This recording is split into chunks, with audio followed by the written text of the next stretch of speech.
me to no one. Long distance, I need you. When I see potential, I just gotta see it through. If you had a twin, I would still choose you. What is going on, you guys? Brandon here, aka Brawadis, and obviously I'm bringing you guys a video for my NBA channel today. Today's video is going to be about who I think is gonna get those final one or final two playoff spots in the East and the West. There's always the locks, and then there's the teams who are right on the edge. And let me tell you, when you miss the playoffs barely by a game or two in the final games of the season, that hurts. It hurts your heart, it hurts your team, it hurts your draft position, it just kills the whole season. Trust me, I'm a Phoenix Suns fan. I know about missing the playoffs by only a couple of games. So we're going to start in the East, where, let me just give you the 6 locks. You have Cleveland, Toronto, Atlanta, Boston, Miami, and Charlotte. Those teams, although they're not all officially clinched, it's safe to say that they're going to be playing in the playoffs. Those 6 teams, locks, which leaves 4 teams fighting for 2 spots. So you have currently Indiana and Detroit are 7 and 8. They're tied 7 and 8. Indiana is 7th. Detroit is 8th. They're 2 games ahead of Chicago, who has 36 wins and is at 9th place. And then Washington has 35 wins and they're 10th. So there's essentially, Chicago is 2 games back of the 7th and 8th seed. They're 2 games out of the playoffs. And Washington is 3.5 games back. So I'm not saying Washington's done, but they do have a they had won, I think, 5 or 6 in a row, and they just lost 2 in a row. So that kind of, yesterday was terrible. They lost in double overtime at home to the 5th worst team in the league, the Minnesota Timberwolves. That could have been a killer. It could be a killer for their season. Speaking of killers, actually speaking of disappointments, the Chicago Bulls, who would have thought with 10 games left, 11 games left, that they would be on the outside of the playoffs looking in? I mean, it's just like, yeah, there's been injuries, and yeah, the head coaching change, but for them to be at this point, anyways, they're 2 games out. They lost 2 games back-to-back to the New York Knicks. 1 at home and 1 on the road, both to the Knicks. The Knicks are 30 and 43. They just reeled off 2 wins against Chicago. That's pretty bad. I guess the only bright side for Chicago and Washington is that Detroit has one of the hardest remaining schedules in the NBA.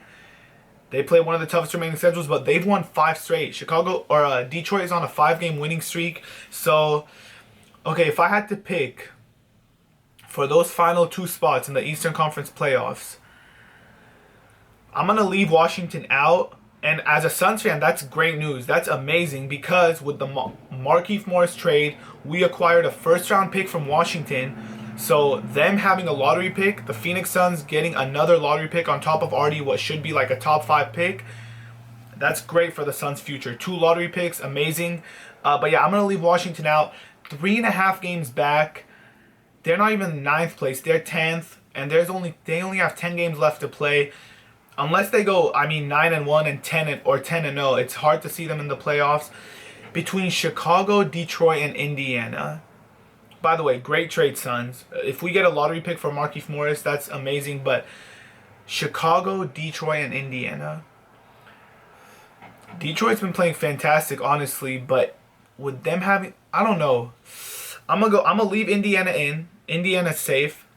Between Detroit and Chicago, this is so tough, because if I pick Chicago, that's basing solely off just the name, just the Bulls missing the playoffs. I can't see that happening. But at the same time, Detroit has been hot. Tough choice. It might come down to a tiebreaker. You know what? I'm going to leave it as is. I'm going to say Detroit and Indiana get in. Although I wouldn't be surprised if Chicago takes over Detroit. But I'm going to leave it as it is. The 8 playoff teams that are in right now, I think that's what's going to end the season. Detroit, Indiana, Charlotte, Miami, Boston, Atlanta, Toronto, and Cleveland. Man, the Bulls have put themselves, with those 2 losses to the Knicks, they put themselves in a tough spot. Okay, let's go to the West. Surprisingly, the Western Conference overall is weaker than the East. I'm not saying at the top, because Golden State and San Antonio, obviously 2 of the best teams in NBA history playing in the same season, which is crazy. But the lower half, you have, okay, so let me give you the locks. Memphis, LA, the Clippers, obviously not the Lakers, Oklahoma City, San Antonio, and Golden State. Those are 5 locks. And then you have Portland, Houston, Dallas, and Utah separated by a game and a half. A game and a half separating from 9th to 6th place. So just like that, if you lose 2 games, you can go from 6th to 9th. So Portland, Houston, Dallas, Utah in that order. Portland's at 37, Houston's at 36, Dallas and Utah are tied at 35, but Dallas has a tiebreaker. I want to say Houston misses it just because of how bad they've looked this year, but at the same time, you have Harden, you have Howard, you're going to win some game. I don't think Houston misses it. Portland, Lillard is too much of a... he has too much heart. Like, he has too much pride. He's too much of a lead. I don't see Portland missing it. Although they arguably have less talent than Houston. They have less talent than Dallas, less than Utah.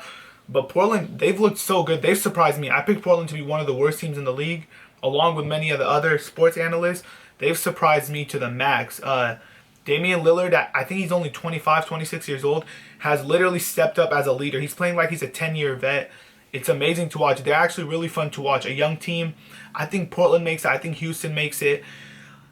Dallas and Utah tied for the 8th and 9th spots. When Dallas started the year and they were hovering around 4th or 5th, I knew they would fall.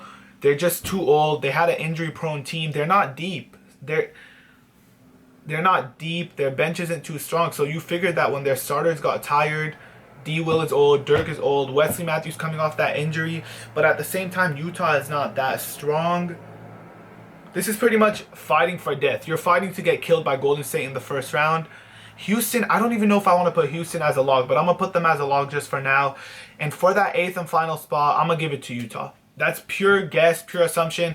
I have Dallas falling out, and that's sad because their pick goes to Boston. But so I'm going to put Utah, Houston, and Portland as those final 3 spots. But if Houston falls out, I wouldn't be surprised. I don't know, guys. This is really tough to predict. This is what the NBA comes down to, the final, 3-4 games. And let me just say this. I'm going to repeat myself.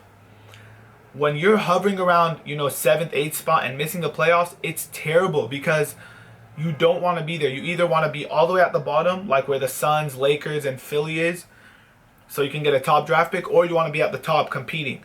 When you're hovering around that spot, you don't make the playoffs or you barely make it and get swept in the first round just to get a middling first round pick, it's terrible. So, man, those are my picks. But like I said, I'm not extremely confident in them.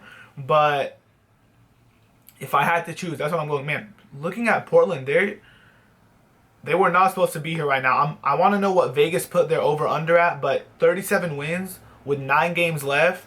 They're going to reach 40 for sure, maybe 42, 43. That's amazing for the talent they have on their team. Damian Lillard has really stepped it up.